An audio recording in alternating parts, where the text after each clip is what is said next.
Welcome to the Quality of Love podcast. I'm your host, Tyrone Dixon, nationally certified life and relationship coach, husband, father to two beautiful princesses, and CEO and founder of Rose Through Concrete Consulting. Thank you guys for taking the time out to listen in with us tonight. We really appreciate it. Tonight, guys, I've decided to step a little bit outside of my comfort zone, and I'm doing this episode via Zoom. So I'm really excited. This is new to me. You guys know that I'm a little hesitant when it comes to videos, as I've spoken about in the past, and put myself out there. So this is new to me. I feel like it's a good place to try to put myself out there a little bit more in terms of not only the podcast, but stepping outside of my comfort zone. I certainly got into a little bit of a routine with the podcast, and I feel like I got a lot of the basic stuff down pat. So I want to kind of step outside my comfort zone and deliver this one via Zoom to you guys. I need to hear your feedback. I would love to hear what you guys have to say about this episode when it's over. As you guys know, hit us up at tqlp20@gmail.com. Again, that email address is tqlp20@gmail.com with any questions that you guys have for our Wednesday episodes. But you guys know, we get all of our Wednesday question and answer episodes kicked off with a quote of the day, shifting the quote of the day today to one that really resonates with me. And I hope at this time, especially given all of the layers of stress and everything that we have going on with the pandemic, kind of lessening up and people being able to go outside a little bit more. And that quote is slow and steady wins the race. Once again, that quote is slow and steady wins the race. I use this quote when I kind of get ahead of myself, when I'm anticipating something happening or I experience high anxiety about something. I usually tell myself slow and steady wins the race, or I use a reference. I don't know, I might be dating myself here, but going back a long, long ago when I was a kid, we used to hear the story of the tortoise and the hare. And it kind of symbolizes the same thing, slow and steady wins the race. The hare was at such an advantage, he thought, at least during the race, that he thought he can get a sizable lead on the tortoise and he would never catch him. Eventually, as the story goes, the tortoise caught up to the hare, and the motto was he did so by being slow and steady. So that's my quote of the day for you guys. Slow and steady wins the race. I know it can be extremely difficult to take your time with things, to be a little patient with things, but slow and steady certainly wins the race. All right, without further ado, let's get into our question and answers. This first question comes from the relationship side of things, relationship and mental health, that is. And that question is, what is a step-by-step guide to get your ex-boyfriend or girlfriend back after a breakup? Once again, that question is, what is a step-by-step guide to get your ex-boyfriend or girlfriend back after a breakup? That's actually a good question. I think where I would start with is a lot of the behaviors that you displayed that made your boyfriend or ex-boyfriend or girlfriend at this point in time not want to be with you, right? So what was it that really turned them off to you? What behaviors that you displayed in the past relationships that would cause them to be hesitant to move forward in a relationship with you again?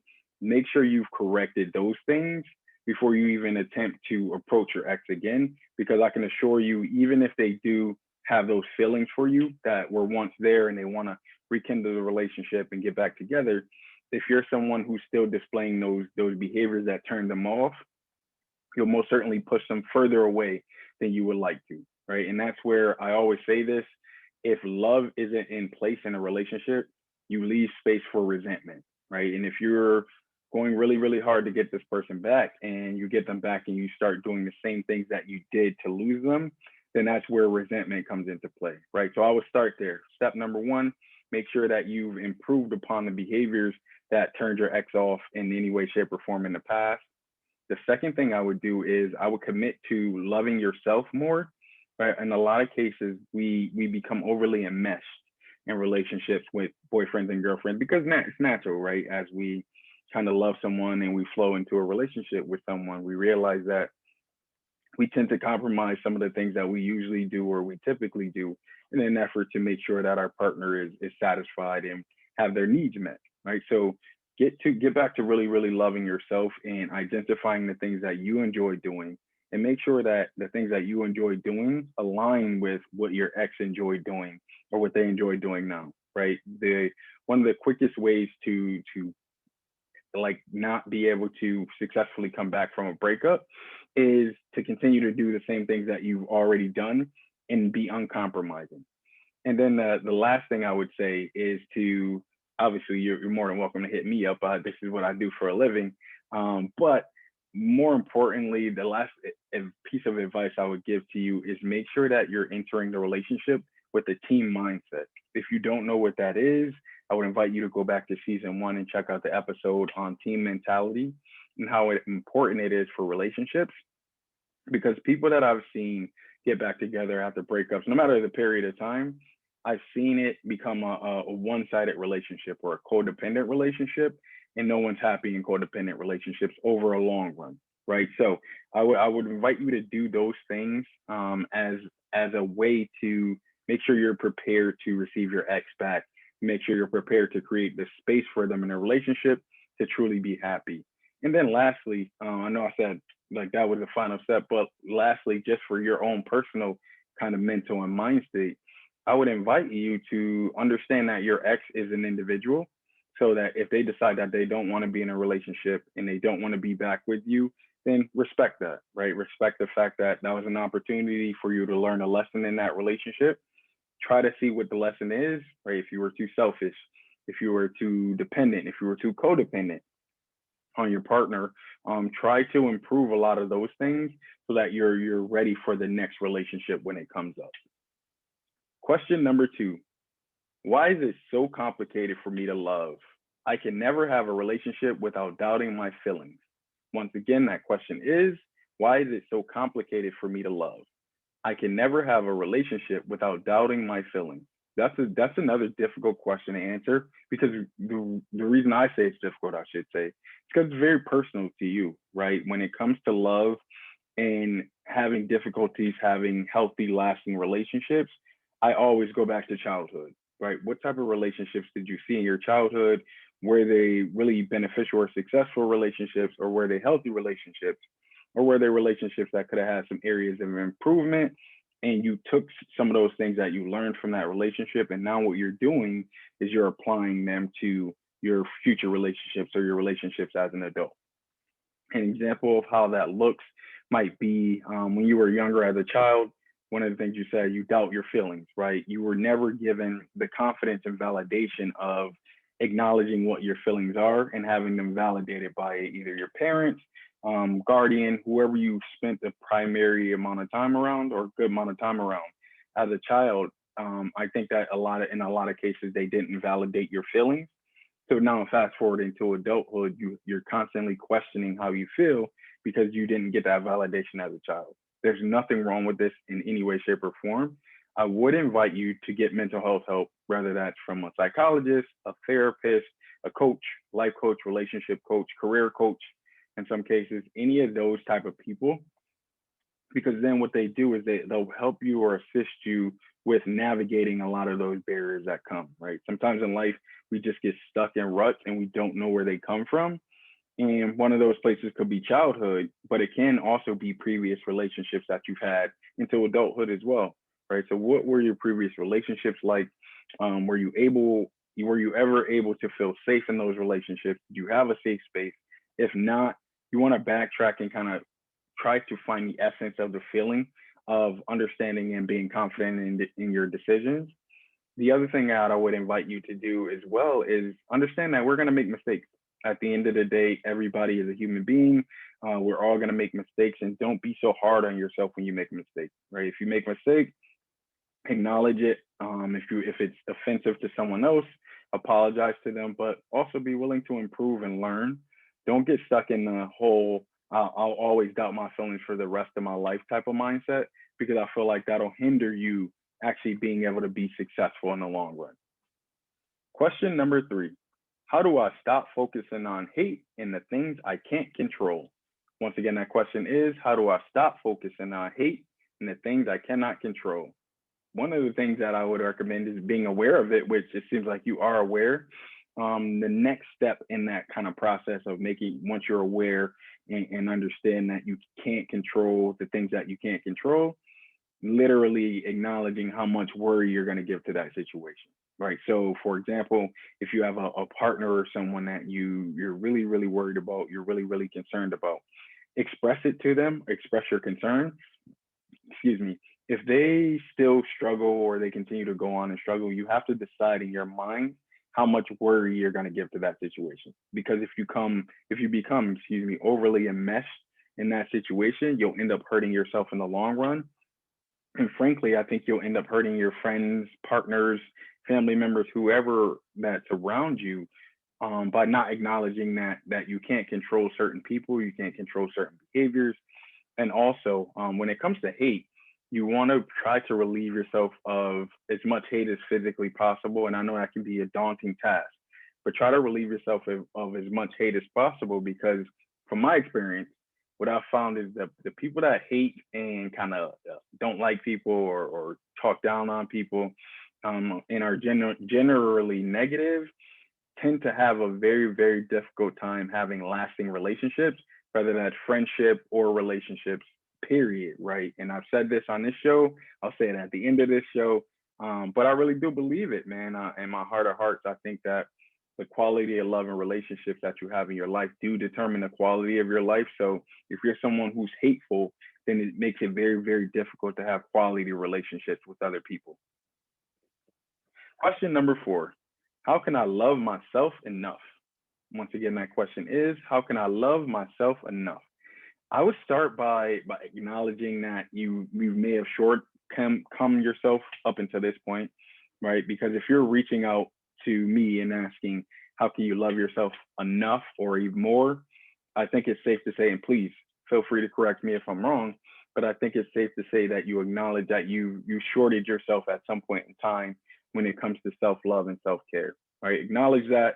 Once you've acknowledged that, then start to put the steps in place to be able to build yourself up to the point where you're able to practice healthy self-care.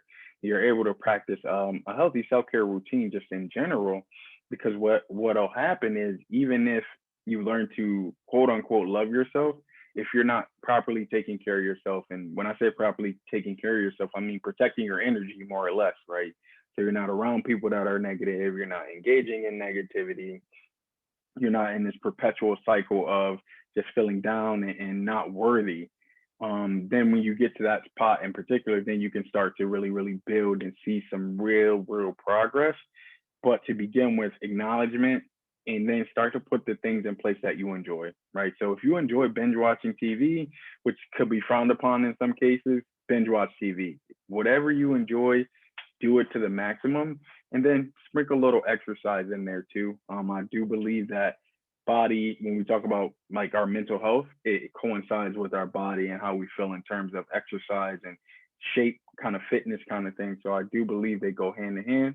So if you haven't done so, incorporate some exercise into your routine, and then figure out what you like to do. And then outside of anyone else, right? So no one else has to give you approval. No one else has to tell you, yes, that's good, or validate you in any way, shape, or form. It's simply things that you enjoy doing without anyone else's approval, or while anyone else kind of having an input. And do more of those things. As you do more of those things, I think you naturally create an atmosphere within your own life where you allow yourself to be loved more by yourself. And eventually you'll be loved more by others, and you'll be able to get the relationship that you seek out. Right? It may take time. Self-love is something that's a buzzword, I like to call it nowadays, but it's very important. It is very important to make sure that you're practicing self-love and self-care to be your most productive self over the long haul. Question number 5. Oh, yeah, question number 5. Sorry about that. How can I relieve stress and anxiety? Once again, that question is, how can I relieve stress and anxiety? Similar to what I just said with the answer on question number 1 or question number 4 before this question, I would start with practicing doing more of the things that you enjoy doing and less of the things that you have to do, right? Because when you experience heavy amounts of stress and anxiety, you're usually not in control, or don't feel like you have control of your own life, right? So you're constantly in a state of being reactive to things, and you're not able to kind of be proactive. The other thing that I've seen personally when it comes to anxiety and stress is that you're either thinking about something that's happened in the past, So there was a situation, an opportunity, a relationship, whatever it is, that was not successful. And what happened is that you internalized that. So you took that in, and you realize that there's a lot of stress and anxiety associated with that situation, or someone focused on the future, right? So if I don't get this certain house, if I don't get this certain car, if I don't get this certain job, what will I be? Who will I be? What will I look like? And I just caught a little bit of anxiety myself thinking about that. So just keeping that future focused or being focused in the past is very, very effective ways, frankly, to keep high stress and high anxiety.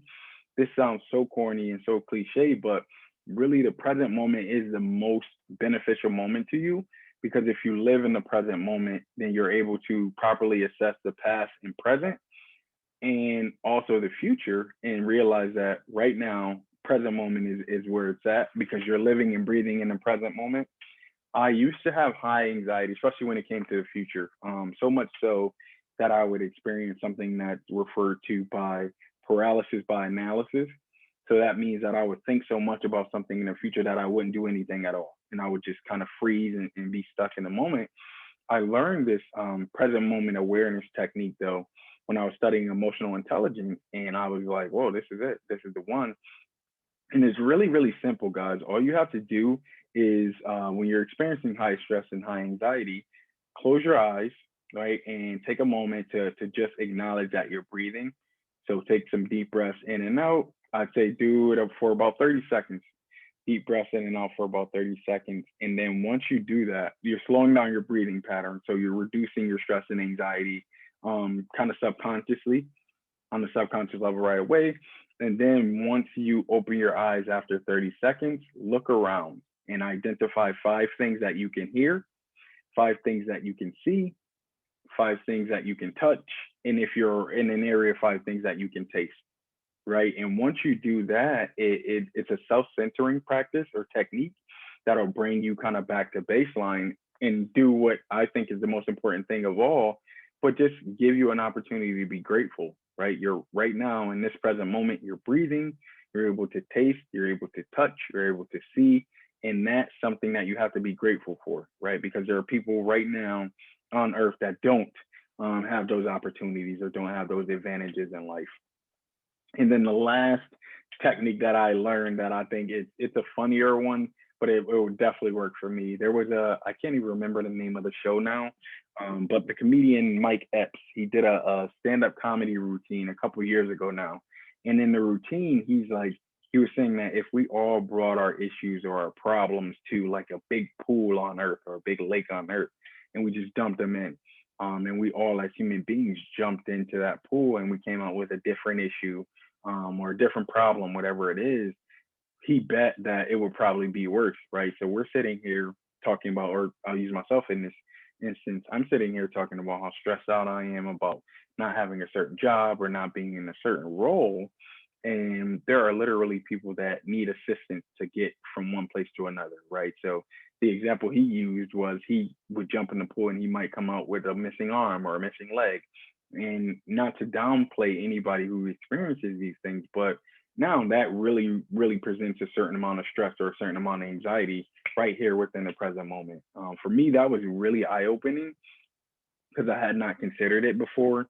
And I think that was kind of the light bulb moment that I had when it comes to not only stress and anxiety, but complaining about it. Right? Everyone has issues, whether they acknowledge it or not, whether they say it or not. At the end of the day, we all have our problems. We're on this earth, we're in this world to continue to try to be better and get better as human beings. And that's just generally, yes, human beings, right? We're all trying to get better. So if we operate with that mindset, stress and anxiety tends to be an afterthought in a lot of our work and a lot of our lives. And then finally, question number 6. I'm 18 and want to wait until marriage for sex because I'm Christian, but I'm afraid many guys don't want to wait. What should I do? Once again, that question is, I'm 18 and want to wait until marriage for sex because I am Christian, but I am afraid many guys don't want to wait. What should I do? I think you have to, and it can be difficult, especially given the media and the social media kind of world we live in. But there are men out there that have Christian values just like you. You, in this instance, you want to practice patience, right? Until you find someone who has the same Christian values as you, who believes in waiting until marriage. Because there's certainly some gentlemen out there, and I've worked with them, so I know for sure. There's some gentlemen out there that they live Christianly as well, and they won't prefer to do things in terms of waiting until marriage and the consummation until they have sex or engage in sexual activity. So, as stressful and as anxious as it may make you to understand that there aren't a lot of guys who want to wait, I think you want to flip your mindset and reverse it from not knowing there's not a lot of guys who want to wait to you being extremely patient with the selection of guys as you go forward, right? Because you're going to date. It's natural. It's a part of life. But as you go forward, you want to be very patient with the gentleman that you engage with. And if a gentleman tries to pressure you into having sex or pressures you into engaging in sexual activity and you don't like it, understand that that's not the gentleman for you. And there is a gentleman out there for you, as long as you're patient and you hold strong to your core values. Now, I don't think there's anything wrong with that. You might get a lot of backlash in the society that we live in, but at the end of the day, a majority of people in our society, I think, are living in terms of what other people think and not among their own core values. So that's a good core value to have. Now I would encourage you to be patient. All right, let's touch on our relationship and narcissistic insight side of things. Question number one: why do narcissists hold so many double standards, and how are they able to justify them? Once again, that question is, how are narcissists able to hold so many double standards, and how are they able to justify them? I think when we talk about narcissists, you may be new to the relationship with an individual narcissist, but a lot of their behaviors have been displayed probably over their lives, right? For as long as they can remember. So to them, it's not justifying anything. It's them like getting their way, more or less, right? Them being in control, maintaining the control of the relationship because that's all they've done in the past, right? They've always found some way to maintain control of the relationships, whether that's bending the engagement rules in the relationship, whether that's completely breaking them. When it comes to a narcissistic individual, I think it's important to remember that the rules only apply to you and not to them, right? When it comes to them, they're going to justify their rules. They're going to make excuses. They're going to figure out a way for you to look like you're a crazy person and turn it so they're the victim, right? So you don't want to look at it as them justifying anything. It's them being and showing you exactly who they are. Question number two: I've noticed narcissism in people while influenced by drug and alcohol, but it goes away when straight, unlike the narcissist. What's the deal with this?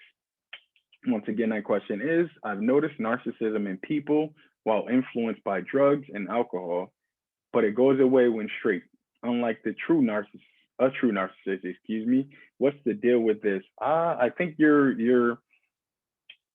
I'm going to assume that this is someone that you love, so I want to try lightly when I say this. I think that you're giving them too much benefit of the doubt in this situation, right? If someone shows you a particular behavior or displays a particular behavior when they're drunk or under the influence of drugs, that's something that's in them. They're probably able to mask it or hide it a little more than your average individual, but I can assure you that that's something that's in their being and that's a part of them. So I say that to say, if this person is displaying narcissistic behavior right while they're drunk, then they've only developed the skill set to be able to minimize those behaviors over long periods of time, right? So when you do see those characteristics as they're drunk, try to address them as much as possible when they're sober, drunk or high, that is.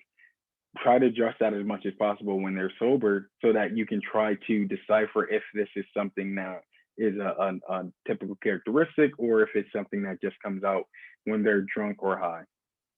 I'm of the belief, and I've been told this since I was a child, that some of your true character comes out when you're drunk and high because you can't control it as much as you can when you're thinking with a sober mindset. So I believe people that act a certain way or display certain behaviors when they're drunk or high, they really want to display those behaviors like when they're at baseline. But being drunk and high makes them a little more comfortable with displaying those behaviors. So um, I I don't want to be judgmental, but I think that you're giving this person a little bit too much grace, and you should probably do a little more investigating on if they're truly a narcissistic individual or not. And remember, a narcissistic individual is one who isolates you from your family and friends, your social support network, who is constantly treating you as if you're the aggressor and they're the victim, and someone who's constantly not validating your feelings. If this is something that's going on, whether it's drunk or sober, then that's something you want to address sooner rather than later. Question number 3. How do you know if you have narcissistic traits or you're suffering from narcissistic abuse? Once again, that question is, how do you know if you have narcissistic traits or you are suffering from narcissistic abuse? That's a really good question, because those things do overlap, right? If I've said it countless times on the show, but if you are someone who's experienced negative relationships or experienced a narcissistic relationship before, then you'll go on kind of wondering or thinking that those behaviors are normal. So you'll display them throughout your adulthood and into your adulthood. So there's certainly a legitimacy to that question. One of the things I would invite you to reflect on, and this is completely self-reflective, by the way, is when you do display some of the what you think might be narcissistic traits, is it in a malicious manner, right? Do you really feel like everyone should be understanding and realize that things should go your way? Do you really want to identify the needs of your partner or your friends or the people that you're close to? If you're someone that's saying no to that, I don't care about others, it's my way or the highway is another kind of good way of putting it. And there's a good chance that you might have some narcissism in you. I wouldn't be able to diagnose it, of course, obviously, but get some mental health help. There's nothing wrong with seeking a professional opinion, because those things do overlap and it can drive you crazy, right? I've shared this in the past on this story or on this story on this podcast, but I've shared this, and I think that the turning point for me in narcissism, when I realized that I was a narcissist myself, is that you you really mistreat people, right? So a lot of times when you're, especially someone that's close to you, when you're mistreating someone, think to yourself, would I treat a stranger like this, right? And if the answer is no, you wouldn't treat a stranger like that. Then you don't want to treat somebody you love, you see every day, and you're close to like that, right? Those are clear delineations. If you cannot break that type of cycle, then yeah, you're certainly a narcissist. Question number 4. How can I explain to my mom and my brother that my father might be narcissistic, or is it even worth it? Once again, that question is, how can I explain to my mom and my brother that my father might be narcissistic, or should I even try? I think you should try. Expect to get some backlash. Let me backtrack that before I even get you out there a little bit like that. First, depending upon your age, right? If you are someone who is younger, so let's say 18 or younger, this can be a very, very difficult thing to ask of yourself and ask yourself to do, right? Because at the end of the day, you're still living under your father's roof, your mother and father's roof, and this type of conversation can definitely cause a divide within the house between you and your mom, between you and your brother. It'll certainly cause a divide between you and your dad for sure, right? Because once a narcissist is kind of put out there and it's known that they're a narcissist, they tend to hold nothing back in terms of making sure that they try to isolate you or make you seem like the crazy one and they're the victim in the situation. So if you're 18 or younger, I would be hesitant. Frankly, I can't lie to you. I would be hesitant to have that conversation with your mom and your brother. I would try to find an ally, so someone you trust to have that conversation for you. That can be like your uncles, aunts, grandma, grandpa, whoever can in an adult way articulate that to mom and your brother. That's what I would invite you to do. If you are an adult, 20, 21, older, you have some sort of independence, you're self-sufficient, you can kind of function on your own, then you absolutely want to have this conversation with your mom and brother.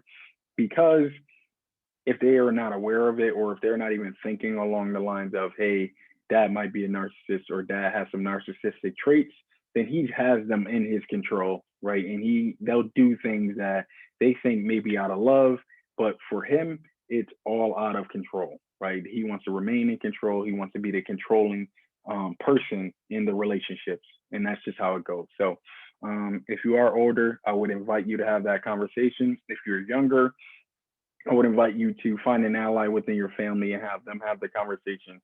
Just because there's definitely some backlash that comes as a result of calling a narcissist out. And then finally, question number 5. How long does the new supply relationship last? Once again, that question is, how long does the new supply relationship last? For those of you, again, I got an email a couple of weeks back of someone saying like, what's a supply? I don't know what a supply is. So for those of you guys that don't know what a supply is for a narcissist, a new person that they can take advantage of, right? Someone who isn't hip to the game, someone who doesn't know their characteristics or doesn't know kind of the behaviors that they displayed before. That is a supply, right? So in terms of how long a new supply relationship might last, it varies. It depends. It really is dependent upon, number one, if the narcissist or the supply, becomes aware that the individual they're dating now is a narcissist. That's a huge one. And then the second piece of it is because a narcissist can be perfectly fine with you knowing they're a narcissist. To them, it's like whatever kind of thing. But the second most important thing that I would say in this situation is them applying pressure to the individual that's a narcissist, right? So you speaking with them and calling out a lot of their characteristics and traits and things like that, there's not much that turns the narcissist off like that, right? Telling them, no, you're a narcissist, here's how I can prove you're a narcissist, and hit them with facts, that turns them off. So if this new supply is hip to the narcissism and understand what it is and what it entails, pretty good chance the relationship won't last long, because the narcissistic individual is just going to kind of try to look for someone else they can take advantage of. If the supply is new and they're not familiar with narcissism, or they don't know or have not had experiences with narcissism in the past, it can be a lasting relationship, right? Because remember, just like a narcissist put the charm on you and made you think that they were someone that they were not before, same thing, right? This new person that they have, this new supply that they have, they're doing the same thing to them, right? They're making this person think that, you're the most beautiful woman in the world, or most handsome man in the world. You're this, you're that. Like, my whole world revolves around you, all the way up until they are able to isolate you, and then you start to see some of those narcissistic characteristics. So I would not hold my breath. I guess that's what I'm trying to say. Don't hold your breath on the lasting of the narcissistic relationship. Understand that you got out of that situation, and that's the best result you can ask for, right? Is for them to have a new supply, and that supply is not you, right? So now you can kind of pick up the pieces and move forward in a manner that you need to move forward with and be successful in life. That's all I have for you guys this evening. Remember, you guys are more than welcome to hit us up at tqlp20@gmail.com with any questions that you guys have for our Big Wednesday episodes. Once again, that's tqlp20@gmail.com. Or you guys are more than welcome to hit us up on our Facebook page, The Quality of Love Podcast. Remember, guys, as always, the quality of love and relationships that you have in your life will determine the quality of your life. Peace and love.